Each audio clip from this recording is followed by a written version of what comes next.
এবার জানাচ্ছি জেডএসআরএম নির্বাচনের পথে।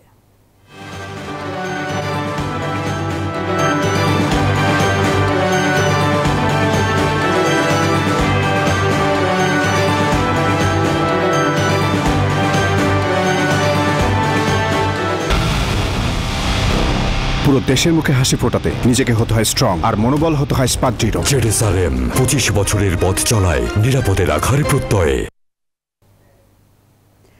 আসন্ন জাতীয় সংসদ নির্বাচনকে সামনে রেখে আগামী 13 নভেম্বর থেকে রাজনৈতিক দলগুলোর সঙ্গে সংলাপে বসবে ইসি।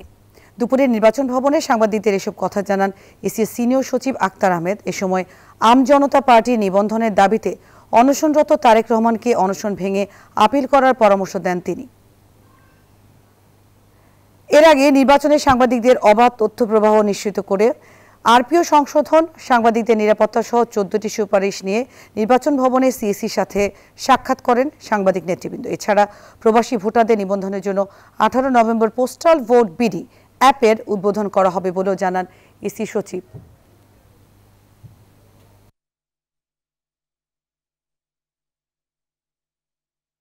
নভেম্বরে আমরা আউট অফ কান্ট্রি ভোটিং এবং আইসিপিবির এই অ্যাপটা লঞ্চ করব, that is postal vote bidding. তো সেটা লঞ্চিংটা আমরা 16 তারিখের পরিবর্তে 18 তারিখ আমরা করব। 18 তারিখ আমরা আমাদের চূড়ান্ত ভোটার তালিকা প্রকাশ করব। অনশনরত আছেন জনাব তারেক সাহেব আম জনতা পার্টির রেজিস্ট্রেশনের জন্য।